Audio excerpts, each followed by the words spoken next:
Today on GI Joburg episode 348, we're talking about a super armored mini-tank with roll bar, swiveling turret, and elevating cannon guns. My name is Steve, and we're talking about the Armadillo.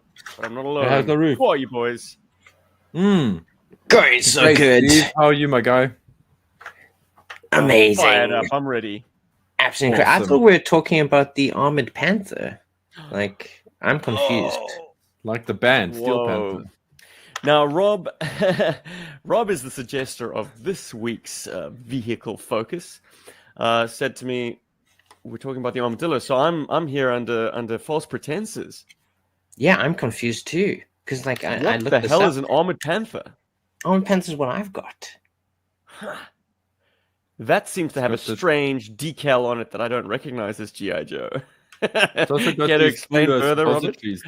That shoot out of those tubes. This is a Rise of Cobra Armored Panther, aka Armadillo. I guess at some point they decided they couldn't keep the name Armadillo because since the release of this one in 2009, they haven't actually gone back to the name Armadillo. We've actually had 6 of this thing come out since 1985. Six. Okay. I think this is probably the toy that's been most reproduced, even more so than, say, the Jeep. Yeah, even the Snowcat. Isn't that insane? Someone in the comments might find fault with that, but however you want to tally these things, Robert, my man, they cannot. What is so special about the Armored Panther / Armadillo that's got you on your radar? It's great fun. Look how small this thing is, but it still has so many play features. Not what you said. You can fit up to 3 figures onto this thing, which is fantastic for most versions. Unless, of course, you have the 1989 version, is equipped with 6 missiles. Kind of looks like a mini Wolverine. With that one, you didn't want to be anyone standing on the back of this thing. Just be destroyed. Absolutely. What is that against GI Joe rigs? It doesn't seem to be on any other vehicle. It doesn't seem to stop them. But I was like, you shouldn't have that one if you want to be able to put 3 toys on this amazing tiny little vehicle. I just think it's a bit scary when the roll bar is the feature. Exactly, you kind of have to hang on to this thing. It's cool. It's got cool little features. I don't know if the original has it, but it has like a very cool little display screen on the inside here. Oh yeah. The OG has, I think, the same sticker, though I haven't looked at my Steel Panther in a long time. Ooh. These were on deep discount around about the Rise of Cobra movie. That's how I got mine, and mine is one of the only ones. I rewatched your review. Mine was one of the only ones that came with the vehicle driver, actually. Although the one before this came out in 2008, which was in a 2-pack with the Serpentor and Chariot, came with Steeler. My one came with a wholly original character, I believe, called Sergeant Thunderblast. I guess they lost the rights to the name Thunder. I mean, it's a pretty common word, I guess. Someone else scooped them up. And he does Sergeant look very similar. It sounds like a bad case of diarrhea or something. I was gonna say that's what your drunk Uncle Larry is called when he has a good curry. Sergeant Thunderblast. So close to Splatterhouse. We were so close. Oh yeah. Splatterhouse, nice. So the Armadillo itself is a 1985 vehicle, I guess, was designed as your fun-sized tank. I mean, in the same year, we got what absolutely is gargantuan by comparison, the Mauler. If you weren't flush enough to have that sitting under your Christmas tree, or if it was just a sort of on the cuff sort of allowance purchase that you made during the year, you could get the Armadillo and get money. I guess, all the fun of a larger tank, but in a pint size. In a tiny little package. And for those wondering, this is actually a real world thing. During the 1920s up to the 1940s, many armies across the world had things that they referred to as tankettes, which the main feature was infantry support and scouting. They were never ever equipped with a tank gun. Mainly with machine guns like the Armadillo or the Armored Panther itself comes with. Sometimes I don't know. Did you read the blueprints? These are cannons according to the tech specs. You see those, but that's completely ridiculous. They do not look like. And I'm a billionaire. 100%. Just say, like, the blueprints would have you believe these are 60 millimeter cannon times 4, and not only that they are synchronized fire, which to my mind means that all 4 fire at the same time. I don't like that. I don't like the fact that they posited as 60 millimeters either. That's a full-on tank gun. That's realistically big. Something like this might have come with a 20 millimeter cannon. Agreed. Realistically, but like a howitzer. Never would you get that on this thing. As it is, well, look, GI Joe is known for just upping the ante on like weapon sizes, so we'll forgive him that maybe. I mean, just like the HISS tank comes with 90 millimeter guns on some media and then 30 mil on others, you can play around with the idea that these are either big old tank barrels like 60 mils or smaller 20 mils. I mean, either way, you'll be able to take out a tank just with volume of fire. 100%. But it's more believable that they're the smaller. And I just like the idea of firing them individually and not all at the same time. It's more of a kind of gun instead of a... Yeah. Exactly. Yeah, that's how I always kind of saw it. I mean, you're more likely to hit something that way as well, I think. If you kind of like tracking them with multiple and sort of rate of fire, like, you'll be constantly bombarding your target as opposed to just this like spread. But however you want to play with your Armadillo is completely up to you. I just want to dial back to Tankette. It was obviously a very different time. I just can't imagine the scenario. It's like it's the Allies and they're up against the Nazis, and there's a column of German tanks or panzers coming, and they're like, there's a panzer panzer column headed to us in like 280 degrees, and then Sergeant Stone in the back there's like, don't worry, we got this. We're sending in the tankettes. What now? Well, Paul, I mean, you laugh, but they had life beyond the Second World War. They just changed form. I mean, Western Germany pioneered the idea of a mini tank or midget tank. They used a little tank. They brought into service a thing called the Weasel, which is a 2-man crewed vehicle about the size of an armadillo, which could mount either a TOW missile launcher for taking out tanks. It could take 50 cal machine gun or 7.62 machine guns. Like, it was just pocket power. And the idea behind it was that it was air deployable. Like, you could either put this in a transport plane, or even, I mean, it's small enough to be lifted by helicopters. Yeah, that's the thing. They were often not much bigger than cars. And manned by 2 to 3 people. Sometimes you'd even have people lying down in these things to operate them. Like, that's just how tiny these things were. But obviously, tank warfare was a lot more interesting before they kind of like conglomerated into the MBT. The kind of the main battle tank. There was a lot more interesting stuff going on out there on the battlefields. And we'd be remiss if we didn't mention not Pursuit of Cobra, the second GI Joe movie, Retaliation. When General Colton, played by Bruce Willis, the Threadripper. Yeah, exactly. He opens up his garage door and he offers this mini tank to The Rock, and it's called the Threadripper, but they could have gotten away with calling it the Armadillo just to make us fanboys happy. Too bad. Or at least the Armored Panther. Come on. Didn't that feature? I guess structurally it was so different that they had to make it something new. I'm sure the Threadripper found its way in a Fast and the Furious movie. It must or something. Like they repurposed the prop. I feel like it was adapting a real thing, wasn't it? It is a real thing. Yeah. It is. Well, they made it for the movie. Just throw it in there. Yeah. Tank with the fastest road speed ever.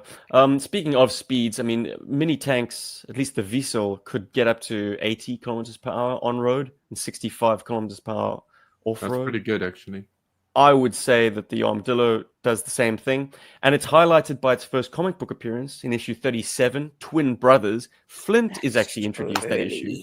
It's during a training mission, and it's Lady J and Roadblock manning these confiscated HISS tanks, and they're trying to track this thing, and they're like, that thing moves like a dust devil. They can't even see it. It's so fast. It's kind of zipping around. They're firing live ammunition at it. Flint is able to return fire and knock out 2 his tanks in, I'm told, 22 seconds from the beginning of the exercise. And that's not just a credit to Flint's impressive vehicle maneuvers, but credit to the Armadillo as well for being just a very impressive pocket rocket.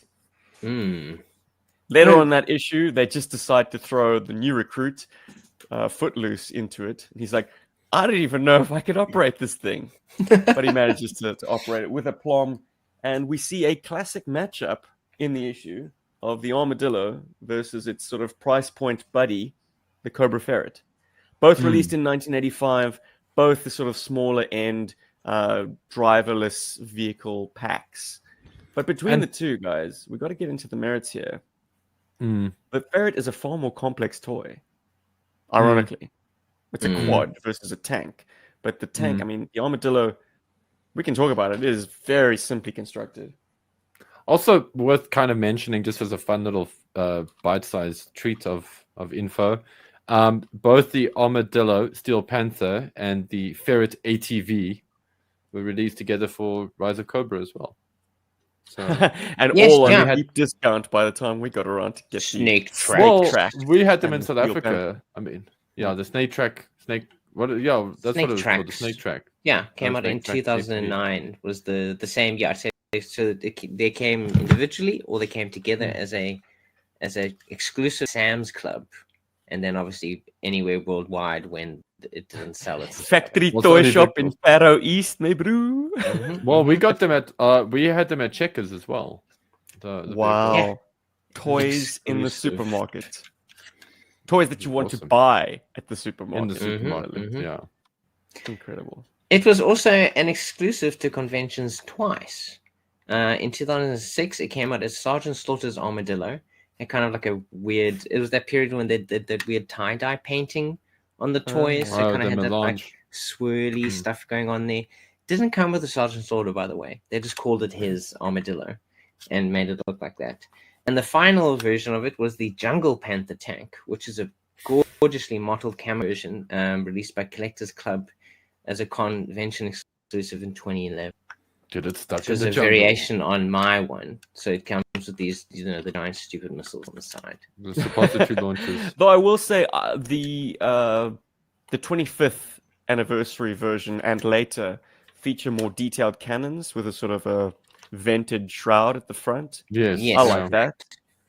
Nice. And what is particularly nice about the 25th anniversary version is it gave the tank headlights. On the classic, the front sloped section is filled in, and then on the 25th anniversary version, it has these little gaps that clear plastic would go into. Clearly, they took it out for the steel or the Armored Panther version. Damn. And they added that holes. It has holes, so that's kind of cool. I can imagine those lights. You could, and it did add the snoot to it. So yeah. I don't hate it. Yeah, it's not bad. Yeah, getting back to its media appearances, The Spy Who Rooked Me was the episode that really, really gives us a good showcase for the Armadillo.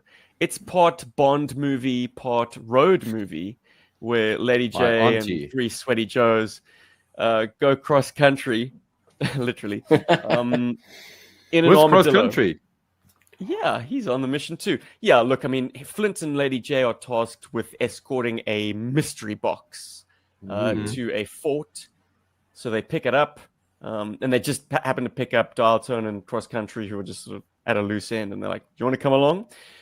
In it, the Armadillo is kind of expanded to being a 2-seater. You could fit 2 occupants side by side in the cabin, and it's a brief enough showcase because it gets totaled pretty quickly, but like it becomes this sort of like, I don't know, armored. Cross Country puts it best when he says it's a bit hard to circle the wagons when you only got one armadillo, but the Thunder Machine assaults them and the other dreadnoughts, and they sort of encircling this armadillo, and then the Joes are using it for cover.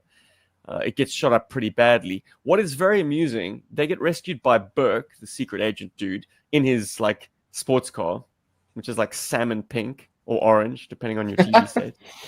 He's able to tow a tank using a sports car. And in another scene, they're able to actually push it. They push it into a cave to put it into first gear, bro. I don't know, man. I just, even if it's a mini tank, like just the idea of it being able to be pushed by hand, like stick it in neutral and off we go. I don't know. It's a strange image to me, but I guess it happens.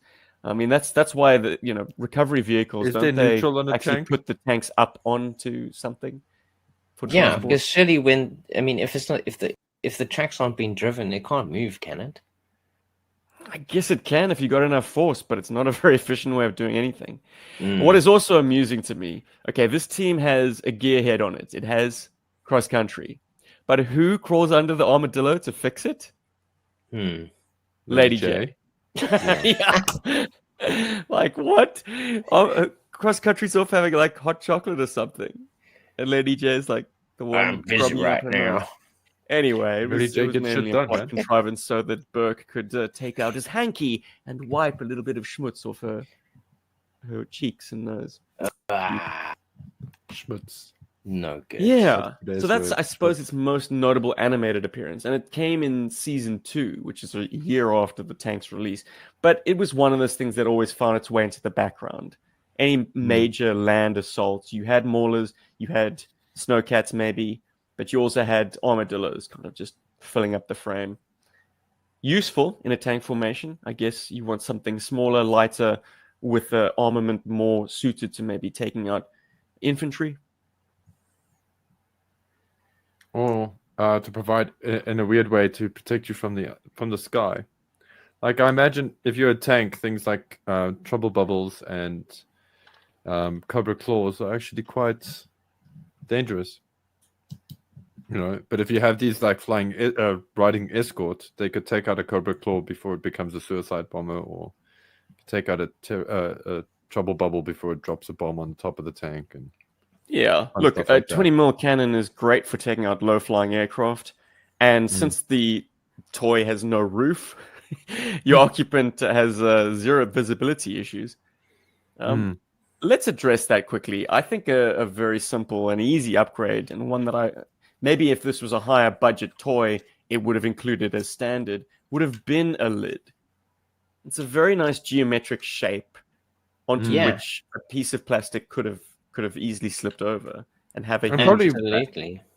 I think there's precedent for the fact that it exists as well. I think they did design something like that. I think it was just a plastic budget thing. They were like, nope, that's over the plastic budget. What are we going to do? Let's add two. They should have done it. I mean, figures do fit comfortably in there. Like, you can't sit them down far enough that they don't protrude. So maybe it was a decision that they didn't do it. Maybe it was a decision that was made because they wanted to keep like a hero factor.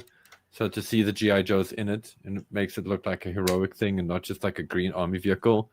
And that could purely be because if you were marketing this toy and it was cheap, for kids to buy, like if it was a $3 or $4 item on the shelf, then you're more likely to see this toy being played with. So having GI Joe sticking out of it makes it identifiable as a GI Joe vehicle, and not just another green army truck or tank or something that some kids is playing with on the table at McDonald's. The box art more interesting. On the original box art, we actually see Spirit, Dusty, and I believe Alpine manning the armadillo, which is pretty cool. Well, let's get on to it then. Who is your occupant? Who do you get to typically drive your armadillo when it's on the shelf or in the field? I just put Scoop in it. He can drive anything. That's just the way. How many scoops you got, Rob? Actually, don't answer that. You've got a few. All of them. But yeah, man. If it wasn't Scoop's ride, if he was on something else, anything else? Whew. Who's the guy with the cool belt buckle? I always forget his name. Belt buckle. No, it's not a cool belt buckle. Sorry, it's a controversial belt buckle now. Oh, we're talking about cross country. Yeah, cross country. He'd be a great choice. I would never put Well, Sergeant in The Spy Who Thunder Rooked Strike Me, in the here. reason Cross Country's at a loose end is because his Havoc is being airlifted by a Tomahawk to get repairs. So I guess when the Havoc is unserviceable, Kind of busy. He's got to get into something cooler and faster. yeah.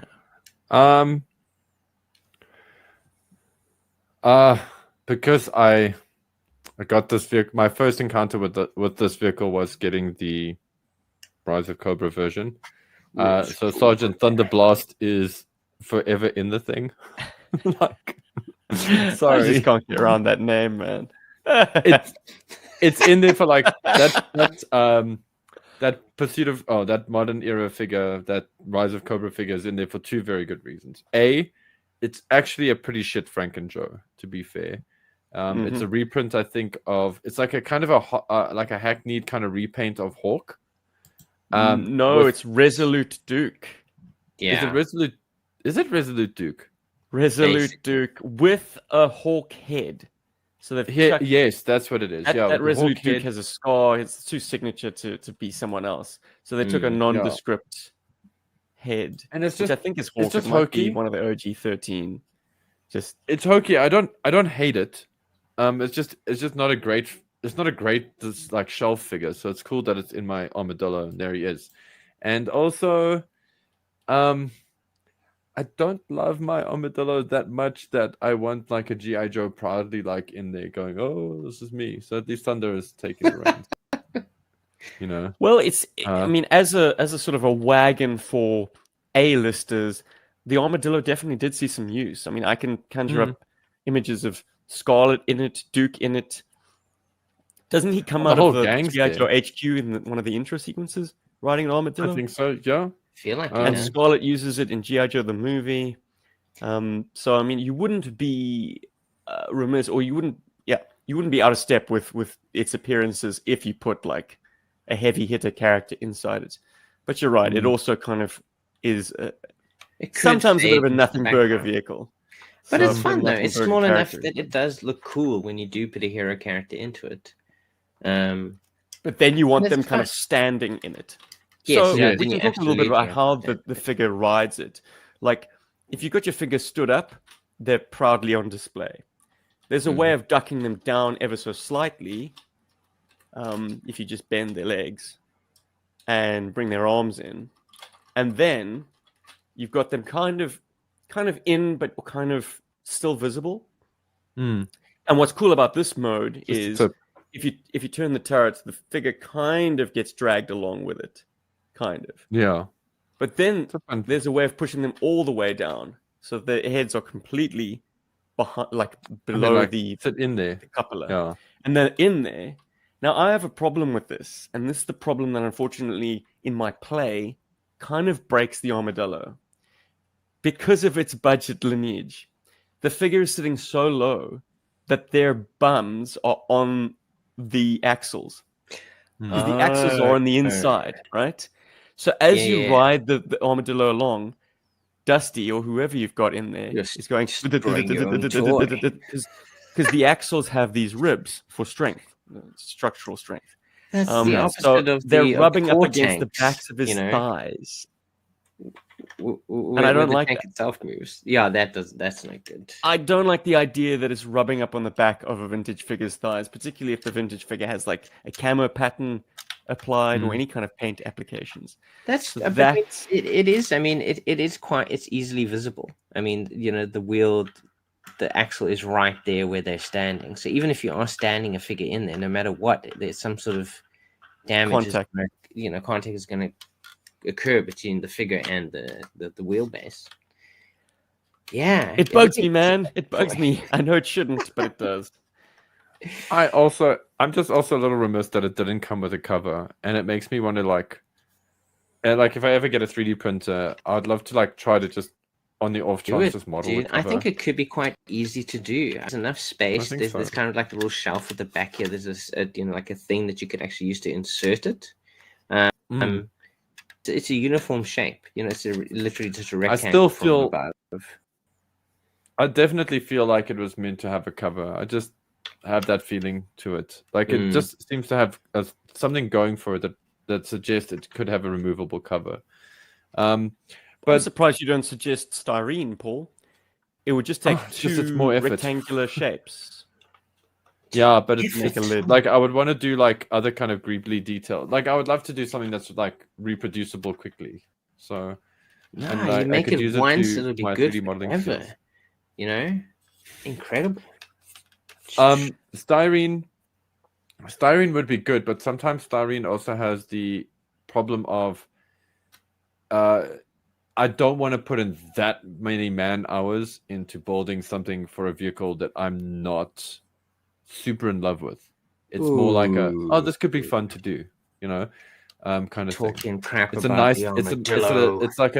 it's a nice little passing fun thing to do. It's not something I want to dedicate like tons and tons of hours and then make sure I'm sanding to get bevels correct on both sides and losing my mind and thinking about painting or drawing something else. It's one of those.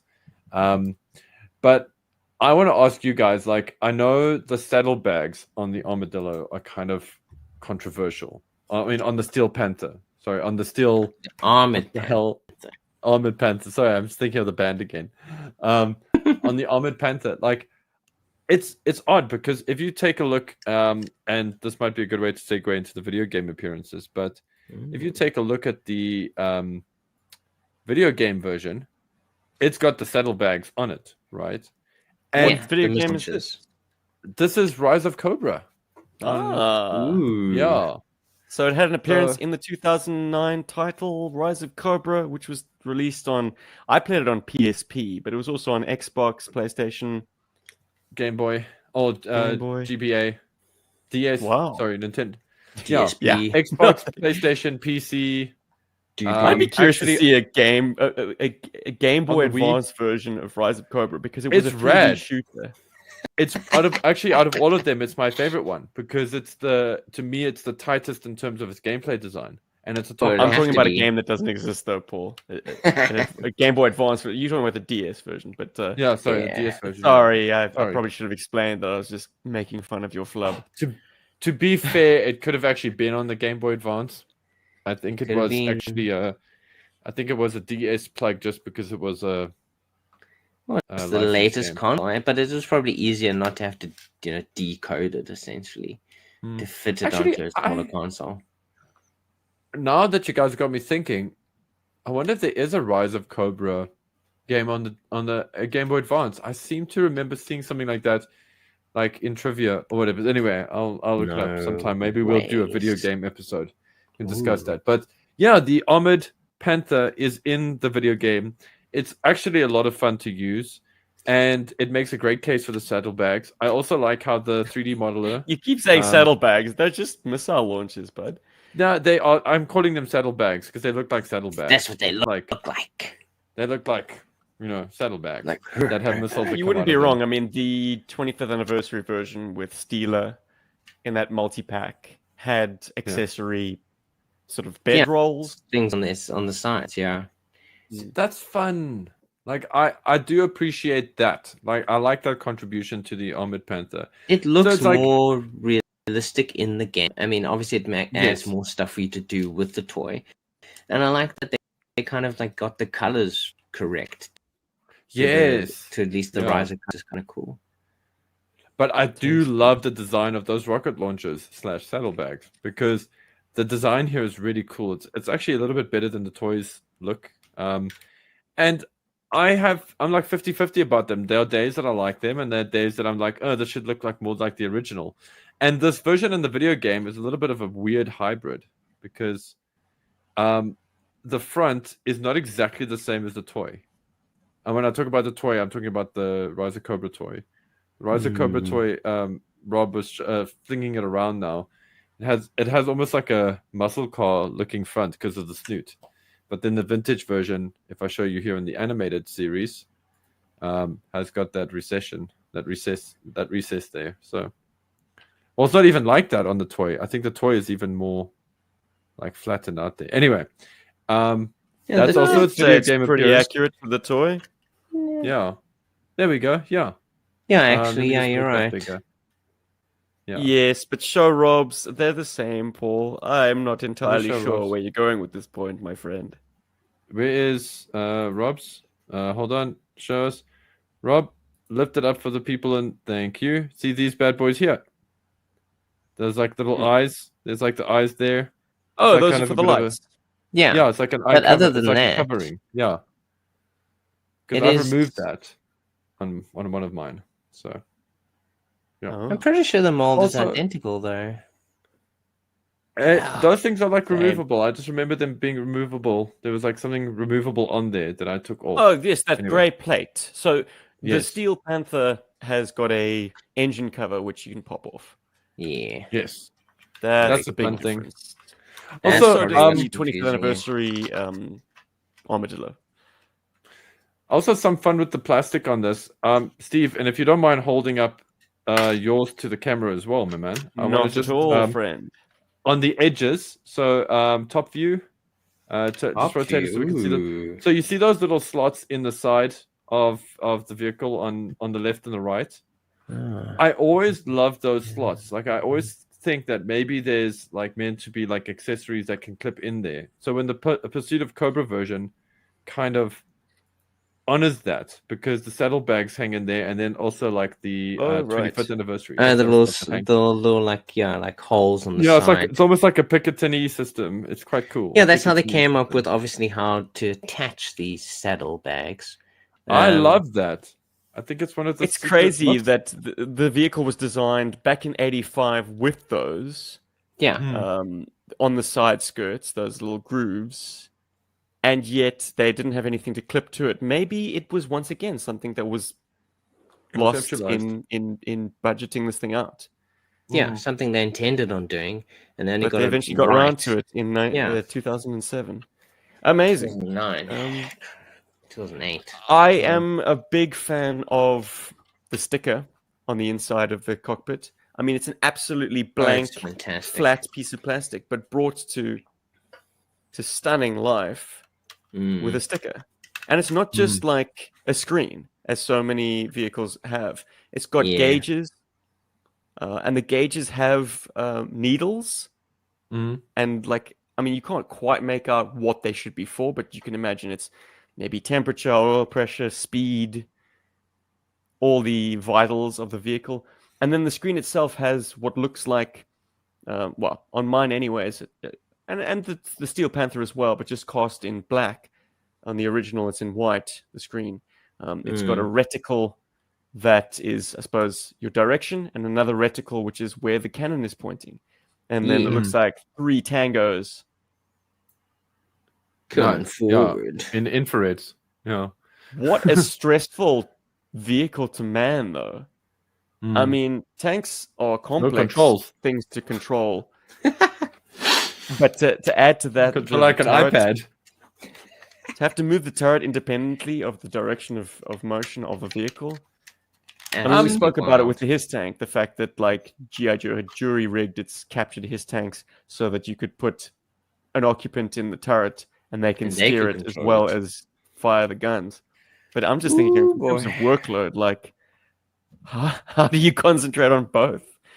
I battle to drive my car and sip a cup of coffee without spilling it. I was looking back at the 1989 version, which actually, as it turns out, I was looking these things up on yojo.com. It is actually Sergeant Slaughter's. It's the Slaughter's Marauders Armadillo, the 1989 version, one of the missiles. On the box art, it's actually featured with the guy driving it, with firing the missiles, but also firing an M16 at the same time. So I mean, this guy is able to do all of that Driving it with these nuts. Just totally. Like, I got this shit. America. Just wild little vehicle. Talking about the controlling situation, I was thinking about it quite a bit the other day because I've been playing a lot of Armored Core, which is a mech game on the consoles and on PC, and that controls a lot like a first-person shooter. So you've got you control your mech with your left analog stick, and then what you're looking at, your target tracking with your right analog stick. And that's pretty straightforward for most first-person shooters and most games and things like that. And the more I think about it, like if something like this was actually had like a game controller or something like that, I They think should it would totally become quite... plug a PlayStation controller into this thing. I mean, Yes. what could Jokes go aside, wrong, right? Exactly. I mean, Well- you could explore Titanic like that even if you wanted to. Well, there are some places that control their drones with game controllers, with video game controllers. Hundreds. You can control a sub with it too if you wanted to. Yeah, you could actually. It's just really It is irritating. very amusing to me that the Yeah. Armadillo, it touts that it can carry 3 occupants. And Yes. absolutely, the back sill is roomy enough for a foot. It possesses 2 foot pegs. The rear then deck it's fighting platform, according to the blueprints, it's a fighting Very platform. good. Thank you, Rob. It's You're a got fighting what they platform. call a grab bar. I mean, the Mm. stickers even proclaim that it is a grab bar. Grab bar, Exactly. grab there. I don't think any vintage figures' thumbs could survive an encounter with this grab bar. With the grab bar. Yeah. Oh, You kind of have to like... It's you know, true. yeah. Well, I mean, if Even- you consider that most of your Slaughters Marauders figures probably lost their thumbs in regular play anyway, you can sort of put the thumbless hand over the grab bar. And they are probably your default occupants. I do want to also just show Rob something that he'll probably be no doubt envious about. The fact that on the vintage you can move the turret 90 degrees so that it can face, Yes. either You- fully left or fully right. You or to cannot do starboard. that with the, The Steel Panther, saddlebags because of the missile launcher saddlebags and the slope of the turret, it knocks into it. Into those missile launchers, which is precisely why on my Steel Panther I've removed those missile launchers. I cannot bear them. Smart. What I am Yeah. curious about is, I mean, with my one, the Rise of Cobra one, I think the foot pegs are actually designed for modern era figures, so I would not be Correct. able to securely get vintage figures onto my Armored Panther. Unless you tuck their little toesies in the gaps there. I was about to suggest you got to like wrap their arms around the grab bar for dear life. And then put their feet I in mean, there. if this thing's Yeah. pumping along at 80 kilometers per hour, it suddenly becomes a very dangerous prospect to be just kind of hanging off the back. Mhm. It's a But, battle for your life platform. That's the GI Joe way, man. I mean, but guys, I mean, we've all been on the back of a Bucky, Oh, for and sure. we've all been on the back of the Bucky on a way to a fishing trip or something like that, which was maybe, again, in some cases, a 20K or a 40K drive. Just And, translate for the listeners, Paul. What is a bucket? On the back of a truck, Yeah, a pickup truck. of a pickup truck, You call it a and yeah, you know what? For those, just Google 40 kilometers. Okay, I'm not going to try and translate it into your moon. 22 distances. miles. But that's a long way. And I mean, how many of us would stand up the back of the Bucky, hold on, and be like a happy dog, like at the back there, you know? So it's not that dangerous, to be fair. I mean, mind you, it's highly illegal to do that in South Africa now. Well, not highly illegal, but it's like whoever's driving is going to get a ticket. And in South Africa, it is quite common. Hey, It's going to have to shell out for a bribe. Yeah. Yes, exactly. Either way, there's a Fanta happening. But also it's also quite a common way for people to transport workmen, workers. You'll get a bunch of guys sitting at the back of like a pickup truck and they're all staring at you. Hell, dude, back in the 90s, if we had a school outing and someone had a Bucky, we all we'd pile in there. In fact, I think the school itself had its own like pickup truck. Bucky. That's how they did it. for- Just shove as many kids as And you just can. sat there. Totally. And it was all like, fun and games till Clive jumped off, So I mean, if you pulled the short straw if you were in some mom's car, you wanted to be in the back of an open top pickup truck. Yeah, school's Dead. going fine.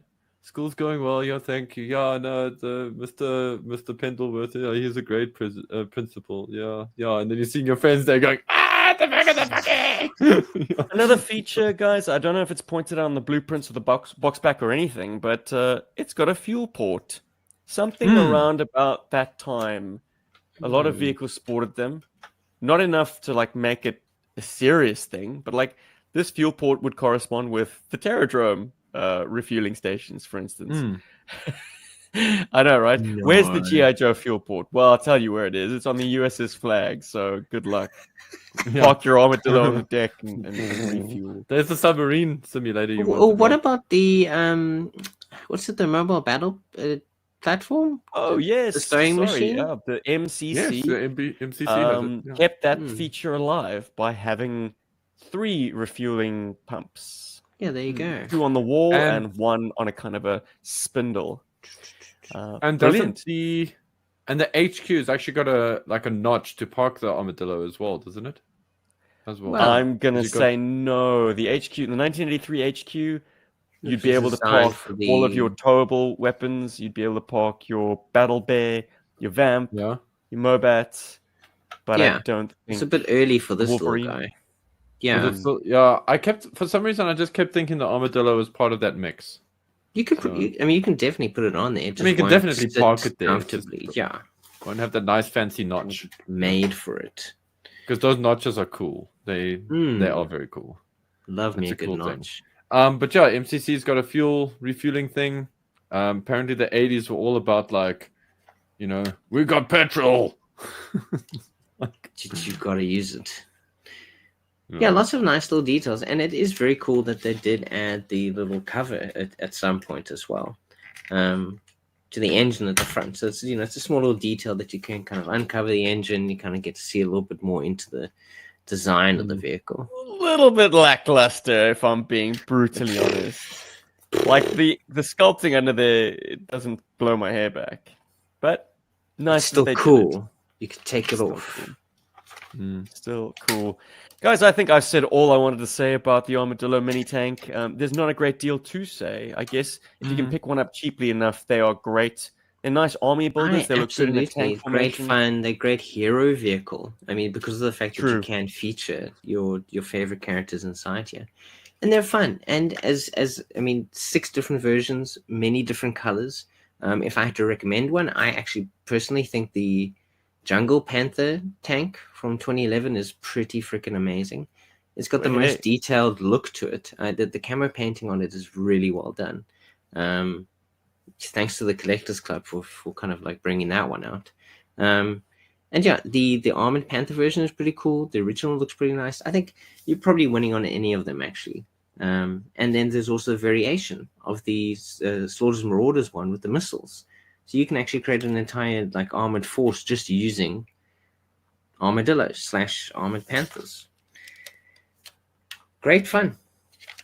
Get it if you can. In a modern setting, this role would probably be taken up by drones. But if you are playing GI Joe in the 80s, the Armadillo is the perfect kind of infantry support. Yeah. Because it's light and small enough to be dropped off, as we said before, by helicopter, by cargo plane, because sort of be pallet dropped from parachutes.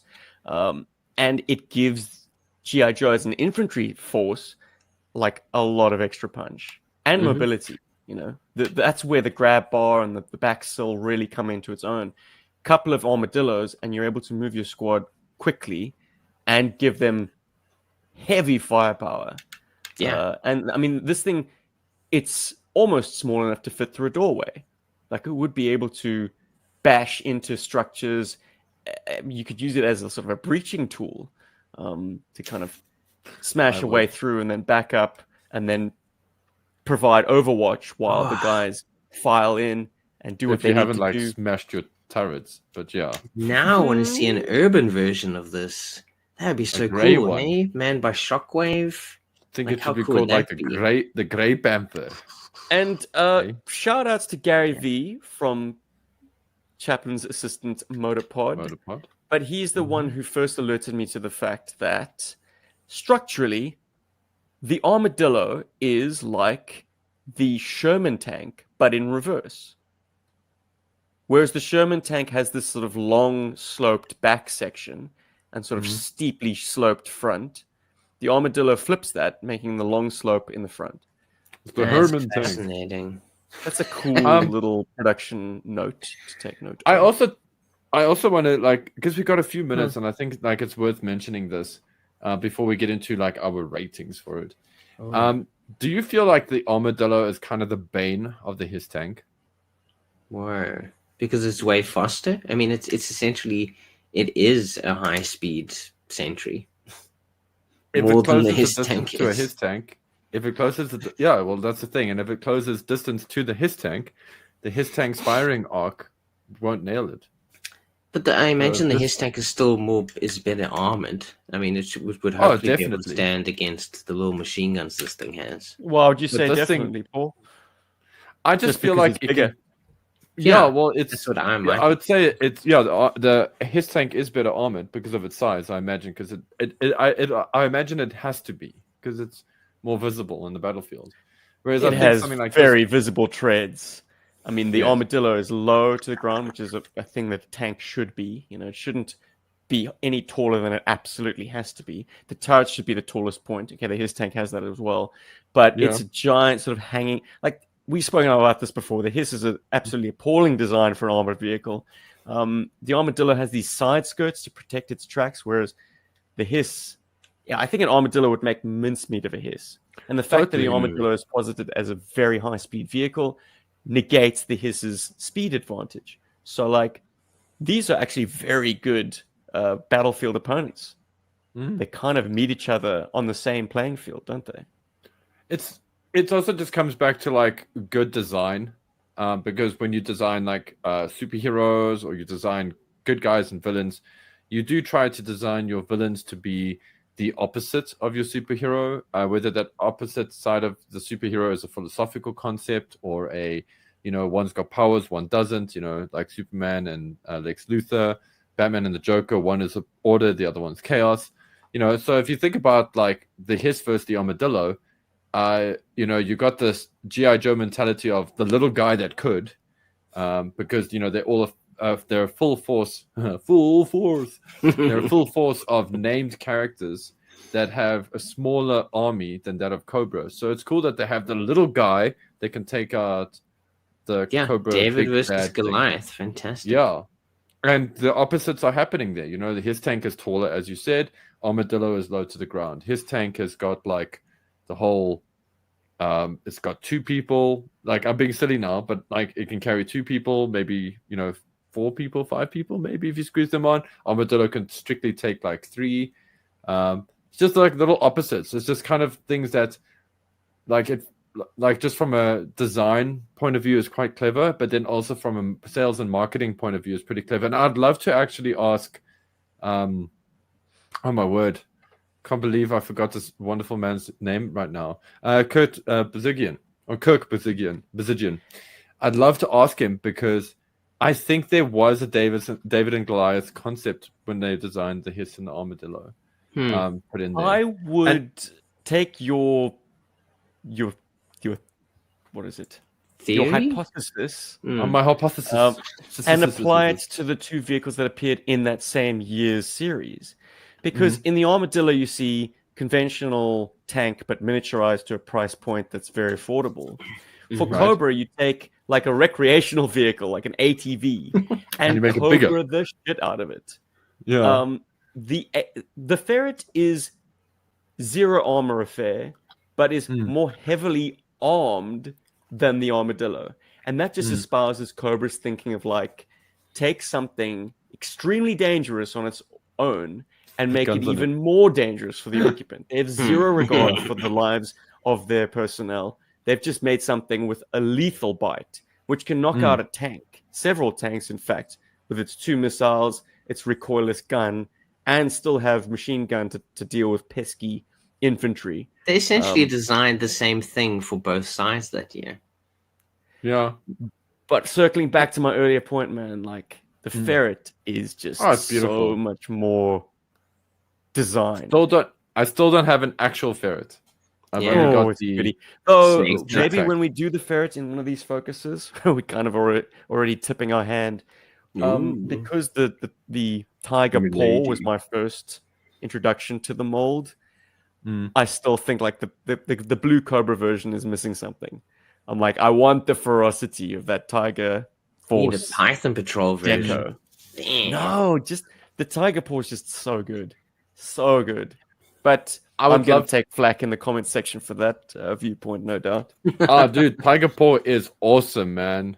Like, I love that. I feel like the Feret is missing something as a result, unfortunately. Yeah, I agree. Just my bias because of where I came into the line. But guys, I said all I wanted to say about the mini tank. Armored Panther. Out of 5, guys, what would you give it? I think it's really cool, but it obviously is not as complex as other vehicles.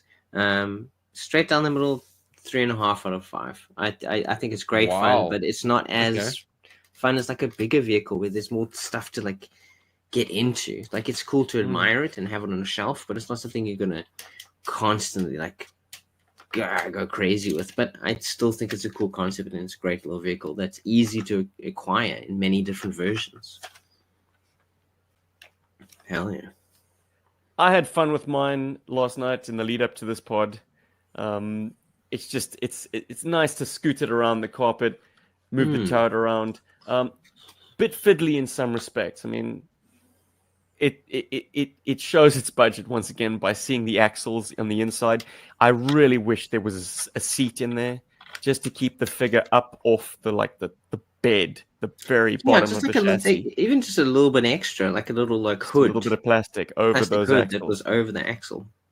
Because I can't get away from the fact that it does bother me that if the figure's all the way down in, he's going to be knocking against the axles as they turn. But if your figure foo is good enough to just poke him up slightly, so he's peering over the front, then you're golden.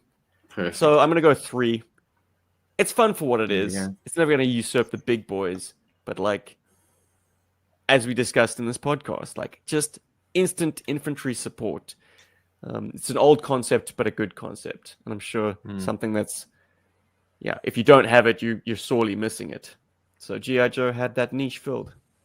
I was very I was very happy to hear that it was based on a real thing. That was my lesson, my takeaway from this episode.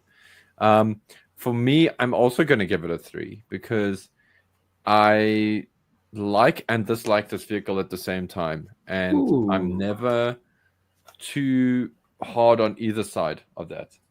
There are elements that I enjoy, I think it's a good toy. But as a military vehicle, it kind of has some things that are lacking. And then I'll change my mind, like you heard me tonight. And you heard me in this recording where I was like, oh, but it's a great counter to the his. And then I'm like, wow, militaristically, it's very cool.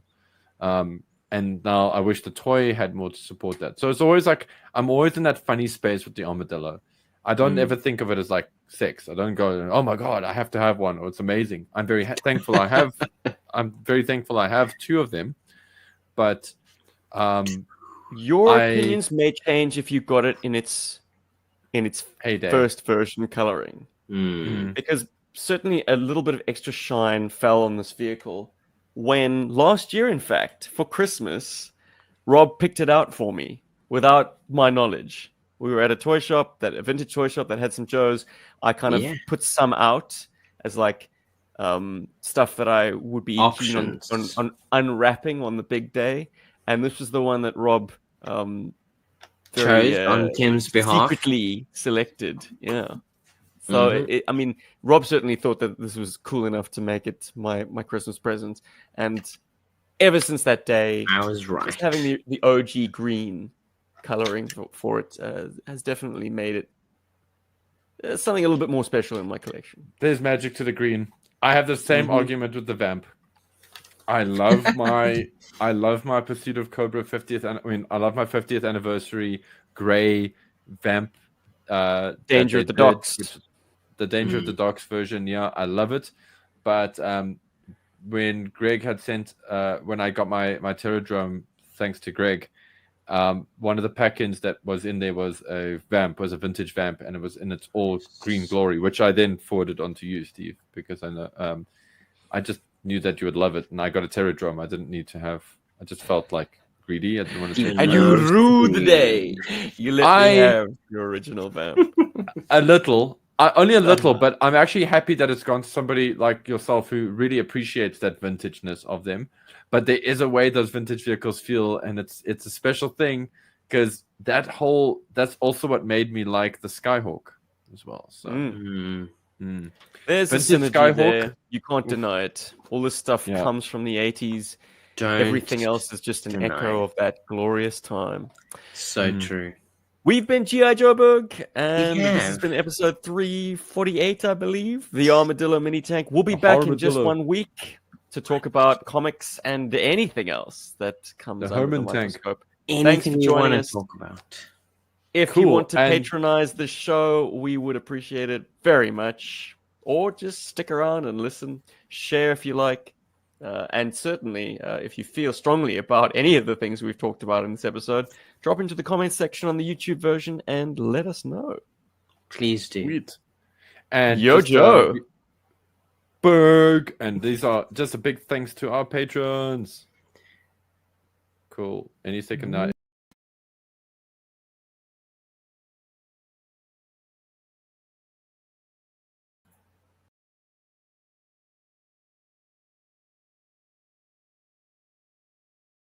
Guys on board. And that's us. Berg. Force. Berg.